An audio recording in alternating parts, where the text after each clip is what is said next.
Dans Solo Leveling, Woo Jin-chul et la division de surveillance arrivent à la porte. Jin-chul a amené 7 chasseurs d'élite, sachant qu'ils ne seraient d'aucune aide pour le chasseur Sung, mais qu'ils sont là au cas où quelque chose tournerait mal. Lorsqu'ils approchent nord de la porte, Jin-chul ressent une vague d'énergie magique et s'arrête net. Il demande si les autres ressentent cette sensation glaciale, une tempête magique terrifiante. Jin-chul demande ensuite s'il y a de grandes guildes qui se préparent pour une expédition à proximité. Il apprend que la guilde des chasseurs est en effet en préparation et que ces 2 chasseurs de rang S participent. Il leur ordonne alors de soumettre une demande d'urgence pour une coopération avec la guilde, tout en se demandant qui est véritablement Sung Jin-woo.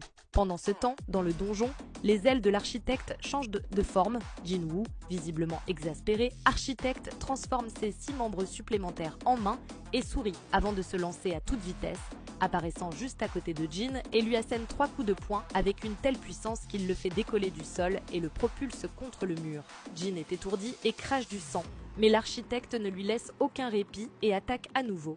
Ce à quoi Jin parvient de justesse à esquiver. Cependant, la statue anticipe cela et utilise une attaque à grande vitesse, le frappant comme le Gomu Gomu no Pistol de Luffy. L'architecte sourit mais réalise que Jin parvient à dévier les coups. Leurs regards se croisent et la statue complimente Jin avant de lui donner un coup de poing en plein visage. Il sourit, convaincu de son coup, mais Jin glisse le long de son bras et frappe l'architecte en plein visage, le faisant reculer tandis que la statue commente sur l'intérêt des humains et sur le fait qu'il n'aurait jamais imaginé qu'un humain puisse être un adversaire digne de ce nom. Comme c'est intéressant, dit-il en souriant. Jin regarde ce monstre à travers un regard ensanglanté, supposant que l'architecte l'a invité dès qu'il a atteint le niveau 100, pensant qu'il peut le vaincre à son niveau actuel. Jin lui fait remarquer que l'architecte n'a toujours pas répondu à ses questions sur la raison pour laquelle il a conçu le système, pourquoi Jin a été choisi comme joueur et qu'est-ce qui se passe avec le monde. L'architecte se précipite sur Jin, lui demandant s'il veut des réponses. « Je vois.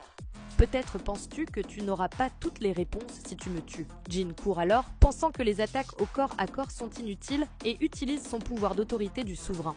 C'est inutile, dit-il, tout en activant le même pouvoir, créant un champ de force entre eux. Cela choque Jin qui élimine toute possibilité d'attaque à distance. Peu importe que tu me tues ou non, la réponse que tu recevras a déjà été décidée. Depuis le moment où j'ai tout conçu, et le combat continue. Abonne-toi pour la suite.